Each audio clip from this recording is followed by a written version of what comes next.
এই সংসার ছেড়ে চলে যাবে তোমরা? এই সংসার তো তোমাদেরও। সংসার? এই সংসার আমাদেরও? হ্যাঁ,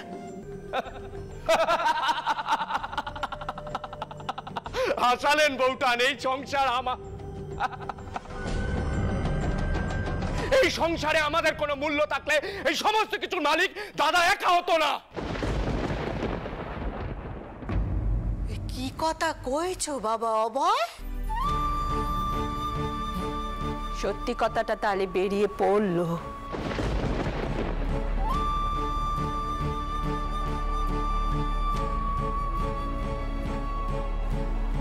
হ্যাঁ, আমি জানতুম সম্পত্তির লোভে তোমরা এটা করছো।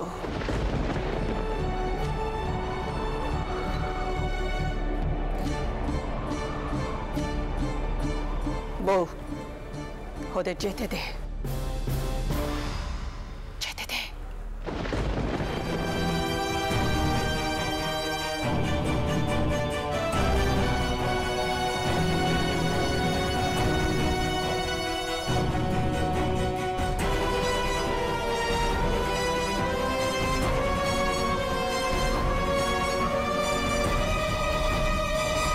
চন্দর, কোথায় যাচ্ছিস বাবা?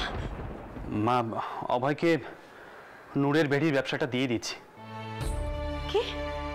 অভয়কে ব্যবসা দিয়ে দিচ্ছিস? কেন? ওই মানে আসলে ওরা বারবার বলে হাজার হোক ছোট ভাই, ছোট খুড়োমশাইয়ের ছেলে, আর ওরা তো ওই কারণেই ঘর ছেড়ে চলে যাচ্ছে, সম্পত্তি আদায়ের জন্য মিথ্যে নাটক করছে। তাই তো তোমার বৌমা বলল। চন্দর, তোর সম্পত্তি,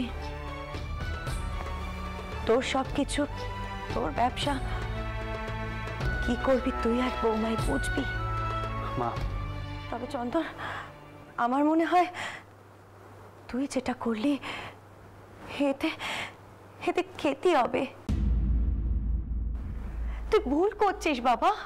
মা, রানী তো জোর দিচ্ছে, ওই তো বললো, তা না হলে সমস্যা হবে।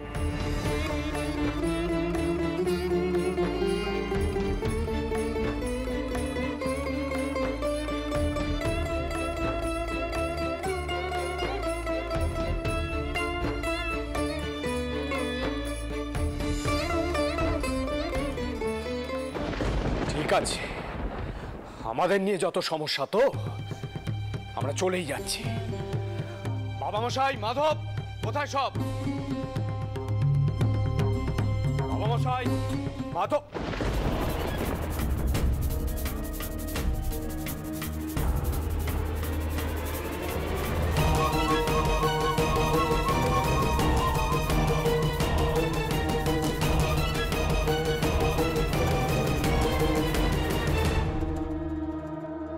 অভয়, এক সংসারে থাকতে গেলে একটু ঠুকাঠুকি হয়েই থাকে।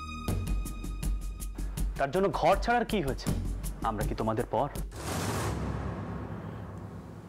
আপন হলে আমাদের কষ্টটা তুমি বুঝতে দাদা।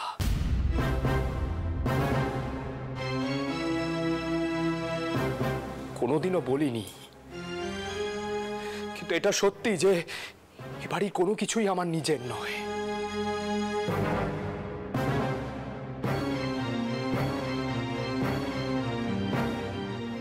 এই বাড়ি, জমিদারি, ব্যবসা, সম্পত্তি, এমনকি জুড়ি গাড়িটা পর্যন্ত তোমার দাদা, তোমার একার।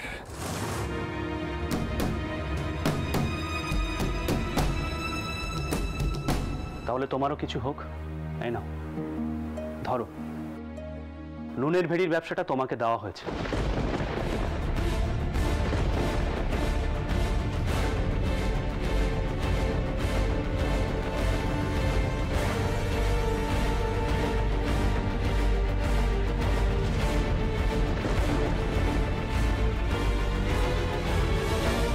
আজ থেকে কিছু জমিও তোমার।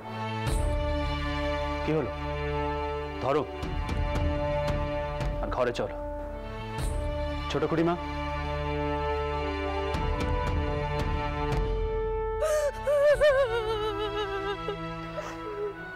আপনিও ঘরে চলুন, আর দয়া করে এখানে দাঁড়িয়ে থাকবেন না।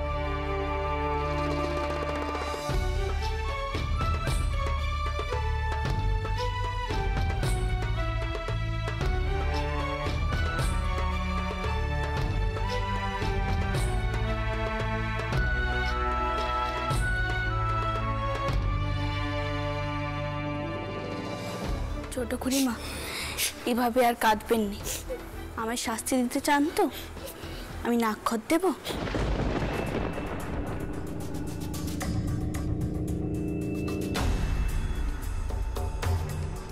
হঠাৎ কি হলো? সামান্য একটু চাপাচাপিতে ব্যবসা জমি সব নিকে দিল। ব্যাপারটা এত সহজ নয়, নিশ্চয়ই এর পেছনে অন্য উদ্দেশ্য আছে, কিন্তু সেটা কি? ও ছোট বউ, ছোট বউ, এবার ঘরে চলো দেখি, ঘরে চলো। দেখেছো, বেশ, আমি তোমাকে ঘরে নিয়ে যাচ্ছি, তাতে যদি তোমার মান ভাঙে। এসো দেখি, এসো তো, চল চল।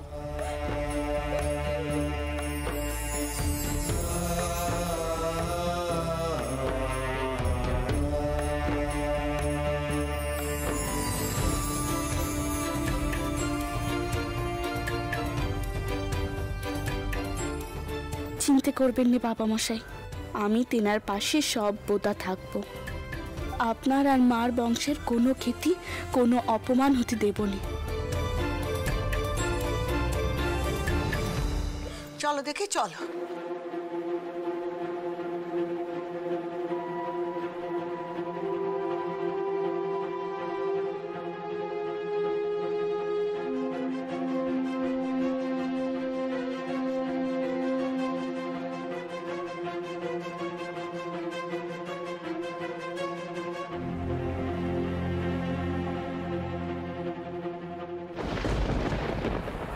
মা, আপনি এখানে? ছোট বৌমা, চন্দরকে পরামর্শ দিলে তুমি কোন বুদ্ধিতে? মা, মা এইটুকু সামান্য কেতিতে কিচ্ছুটি হবে না। ঘরের সত্য ঘরেই রইল, ঘরের বাইরে গেলে ঘরের কথা বাইরে চড়াতো। তাছাড়া আপনার ছেলে শত্রুদের সাথে জোট বাঁধত, আমি তা বন্ধ করে দিলুম। কিন্তু ছোট বৌমা, মা আপনি চিন্তা করবেন না, কখনো কখনো সামান্য ক্ষতি সহ্য করলে বড় লাভ হয়। আর তাছাড়া তো ঠাকুরপো আমাদের চেনা শত্রুর। যা করেছো হয়তো ভেবেই করেছো। একখানা কথা বলি ছোট বৌমা, যা করলে তাতে ওদের লোভ আরো বাড়বে। ভবিষ্যতে নানা অচিলা এই সম্পত্তির ভাগ ওরা আবার চাইবে। কিন্তু মা, ওরা তো আমাদের নজরে থাকবে। ঠাকুরপোটি কি ক্ষতি করতে চাইছে তা আগে থেকে সজাগ থাকলেই হলো।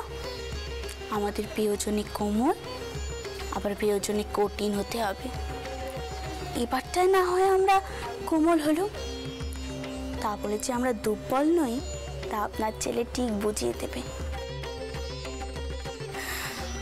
আর সবচেয়ে বড় জিনিস হলো, সংসারটা তো আর ভাঙলো না, এই বা কম কি মা?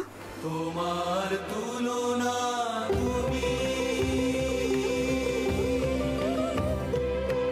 তোমার তুলনা তুমি, করুণাময়ী রানী রাসমণি। প্রীতরাম মারের যুগ শেষ হয়ে গেল।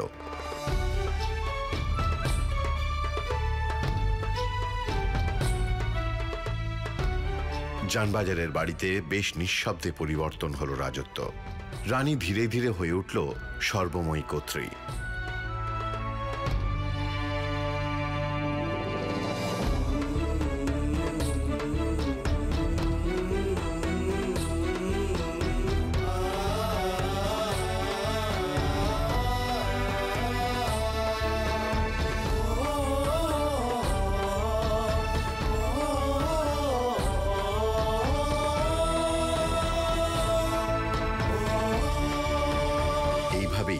একটা গোটা বছর ঘুরে গেল। অন্যদিকে কামারপুকুরের সময় বয়ে চলছিল নিঃশব্দে। ক্ষুদিরাম চাটুর্যের অবস্থা ফিরেছিল সামান্য। ঘরে রামকুমারের স্ত্রী, সেই সৌভাগ্যের সূচনা করেছিল।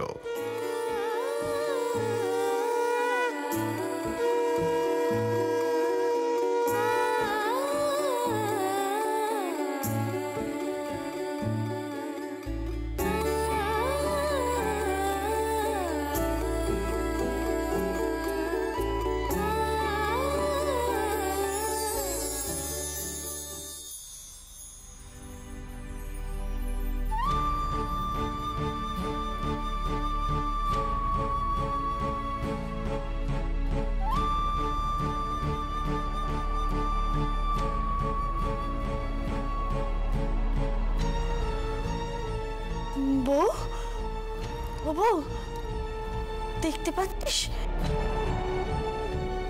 বিদিন থেকে কেমন একটা জ্যোতি বেরোচ্ছে না?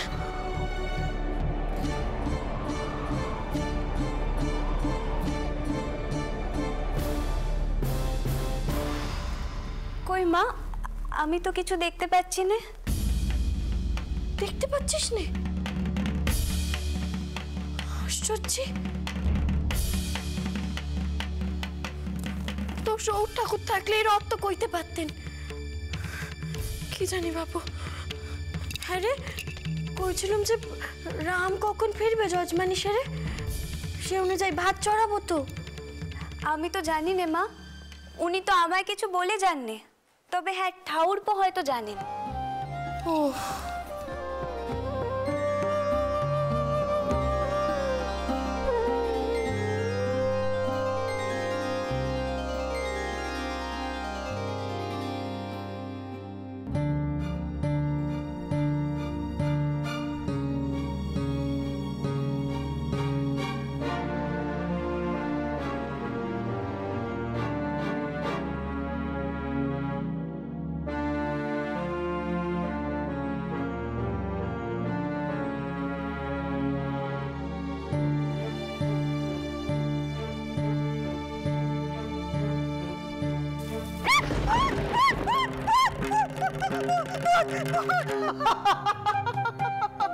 কি হয়েছে রে মা?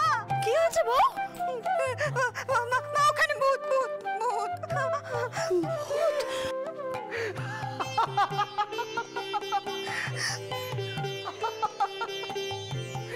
রামেশ্বর, বৌদির সঙ্গে ঠাট্টা হচ্ছে বুঝি? ঠাউরপো তুমি? তুমি এত ভয় পাও বউঠান? হ্যাঁ, আচ্ছা ভূত আছে নাকি? কি ভূত নেই? মা, ঠাউরপো কি বলছেন শুনেছেন? ভূত নাকি নেই? কে বলেছে ভূত নেই? ওই তেনারা না চারিদিকে আছেন। তাই? হ্যাঁ, ওই আমাদের 4 ঘর পরে ওই সদু ঠাকুরজিকে তুমি জানো, ওই ভূতে পেয়েছিল। মা,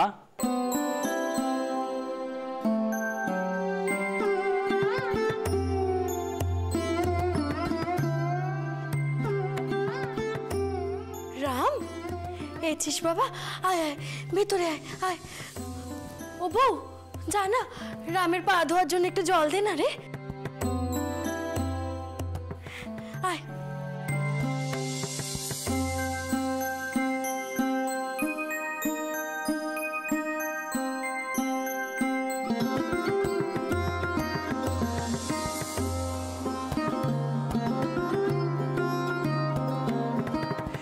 জানেন দাদা, বউঠান ভূতের সাংঘাতিক ভয় পান। যেই আমি এই ডালটা দিয়ে একটু ভয় দেখিয়েছি, এই চুপ। জানিস রাম, ও কেমন ওর বউঠানকে ভয় দেখাচ্ছিল? সে ঠাকুর পর বউঠানের ঠাট্টা, এর মধ্যে তুমি আর আমি কেন মা? আচ্ছা, আমার ওই পুজোর জোগাড় সব হয়েছে তো? বেশ বেশ, তাহলে আমি যাই, আন্নিকটা আগে সেরে আসি। যা বাবা যা। চন্দ্রাবু,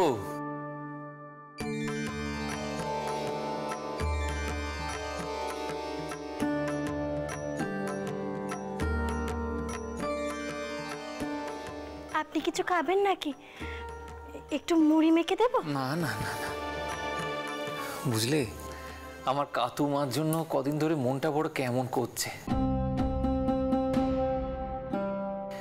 কতদিন যে দেখিনি মেয়েটারে, বুঝলি বাবা।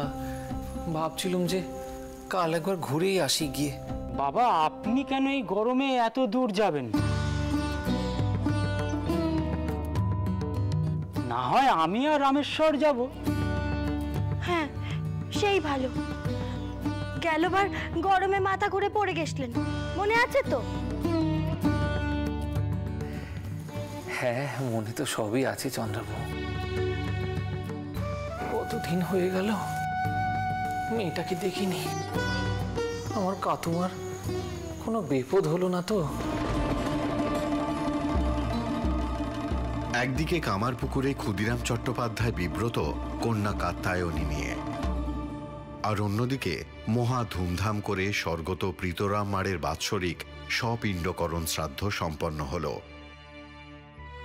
এই এক বছরই সবাই যেন ম্রিয়মাণ ছিল, যেন ইন্দ্রপতন হওয়ার ধাক্কাটা সামাল দিতে পারছিল না রাজচন্দ্র।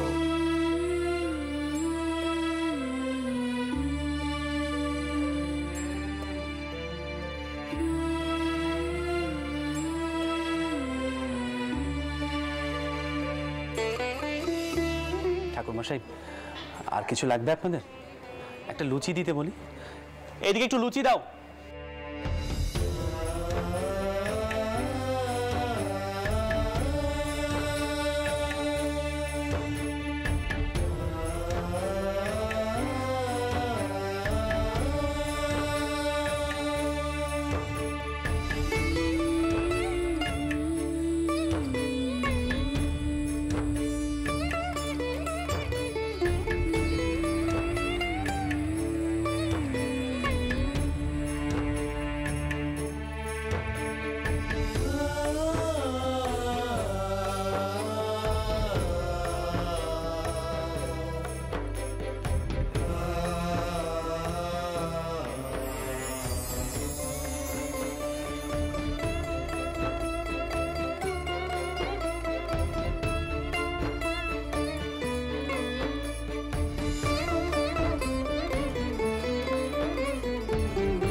মা,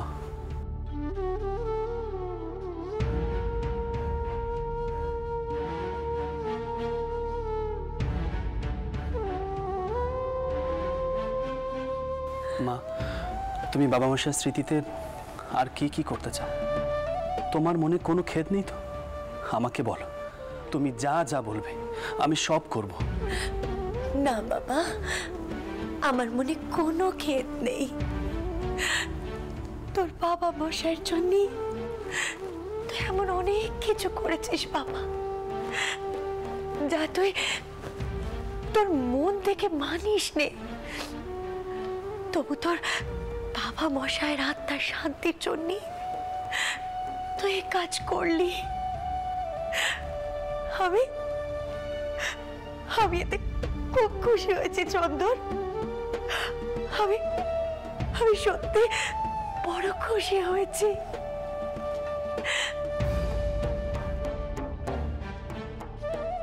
চন্দন, আমি জানি বাবা, একদিন নামে কাজে পড়তে তোর বাবা মশাইয়ের চুক্কি হয়ে উঠবি। আমি জানি তোর বাবা মশাই সব সময় কইতেন, মায়া, আমার বেটা একদিন আমার থেকেও বড় মাপের ব্যবসায়ী হবে। মিলিয়ে নিও, এই কলকাতা শহরের সব মানুষের মুখে একখানাই নাম থাকবে, বাবু রাজচন্দ্র দাস।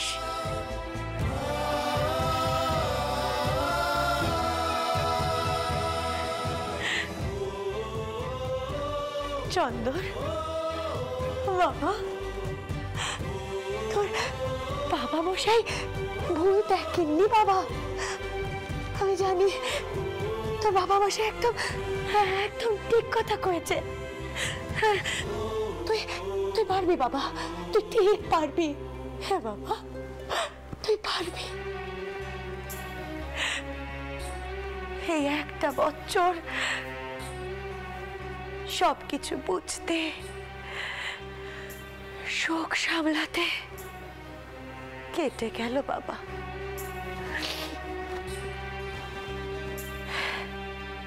চন্দর, শোন বাবা,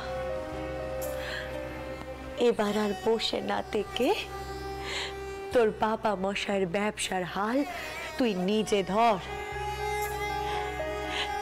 তোর বাবা মশাই তাতে সব থেকে বেশি খুশি হবে, সব থেকে বেশি খুশি হবে।